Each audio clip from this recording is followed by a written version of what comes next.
नमस्कार प्रिय विद्यार्थियों, यह है कीर्तिमान एकेडमी ऑफिशियल यूट्यूब चैनल।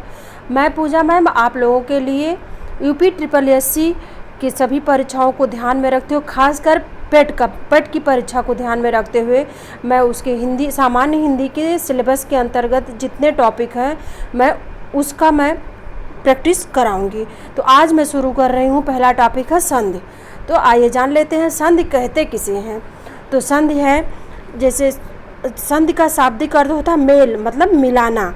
जो निकटवर्ती वर्णों के परस्पर मेल से जो विकार या परिवर्तन होता है उसे हम संधि कहते हैं। तो संधि के कितने प्रकार की होती है? संधि आपकी 3 प्रकार की होती है। स्वर संधि है, व्यंजन संधि और विसर्ग संधि है। तो स्वर संधि के भेद कितने होते हैं? तो स्वर संधि के 5 भेद होते हैं: दीर्घ संधि, गुण संधि, वृद्धि संधि, यण संधि और अयादि संधि। तो आज मैं शुरू करती हूँ। पहला प्रश्न, तो ये रहा आपके सामने पहला प्रश्न। तल्लीन शब्द का संधि विच्छेद क्या होगा? तो तल्लीन शब्द का संधि विच्छेद तवधन लीन, तल धन लीन, ततः धन लीन, तत धन लीन। तो इसका संधि विच्छेद होगा तत धन लीन, विकल्प डी उत्तर होगा। अगला प्रश्न है, सदैव शब्द में कौन सी संधि है? सदैव सदा धन एव, मतलब यानी वृद्धि संधि होगी, विकल्प सी उत्तर है। अगला प्रश्न है, वाक्जाल का संधि विच्छेद क्या होगा? तो वाक्जाल का वाक प्लस जाल यानी वाक्जाल, विकल्प ए उत्तर होगा इसका। अगला प्रश्न है, द्वाप का संधि विच्छेद क्या होगा? तो दौ प्लस अप यानी दौप होगा, विकल्प बी उत्तर होगा। अगला प्रश्न है, अत्यधिक का शुद्ध संधि विच्छेद क्या है? अत्यधिक का शुद्ध संधि विच्छेद क्या है पूछा गया, तो अति प्लस अधिक, इसका संधि विच्छेद होगा, विकल्प बी उत्तर है। अगला प्रश्न है, निम्नलिखित में से कौन विसर्ग संधि है? तो विसर्ग निह धन रंतर यानी निरंतर शब्द जो है विसर्ग संधि के अंतर्गत आएगा, तो विकल्प ए उत्तर है। अगला प्रश्न है, इति धन आदि इत्यादि में कौन सी संधि है? आपको संधि पहचानना है, तो इसमें यण संधि है, विकल्प ए उत्तर है।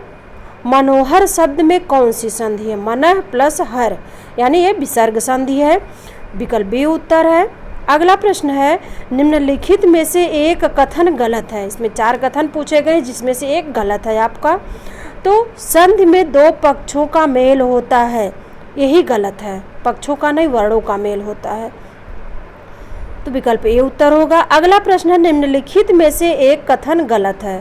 तो इसमें है आपका विकल्प डी, विसर्ग के साथ विसर्ग के मेल से उत्पन्न विकार को विसर्ग संधि कहते हैं।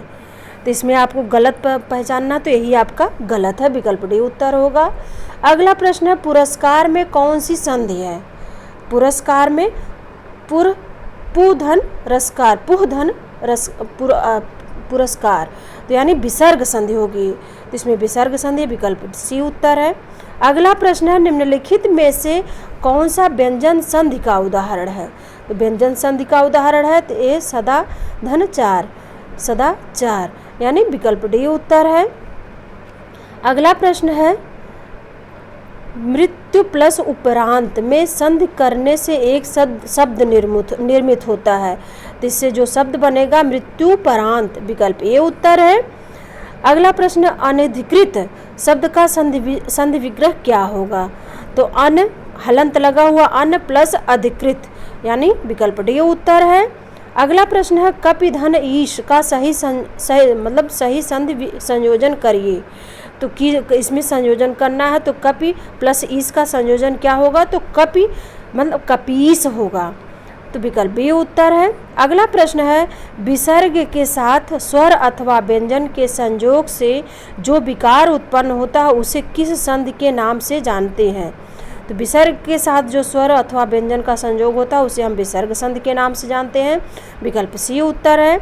अगला प्रश्न है, परोपकार शब्द का संधि विच्छेद क्या होगा?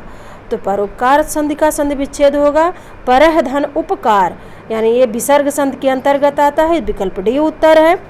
अगला प्रश्न है, मनः धन रमा में संधि करने से जो शब्द बनेगा उसका संबंध किस संधि से होगा? तो मनः इसमें विसर्ग लगा हुआ तो इसलिए विसर्ग संधि होगा, विकल्प ये उत्तर है। अगला प्रश्न है, चंद्रोदय में कौन सी संधि है? तो चंद्र धन उदय यानी ये गुण संधि के अंतर्गत आएगा, विकल्प डी उत्तर है।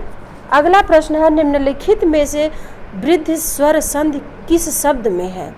वृद्ध स्वर संधि पहचानना है तो महाधन औषध, बड़ा आ रहा तो इसलिए महाऔषध, विकल्प बी उत्तर होगा।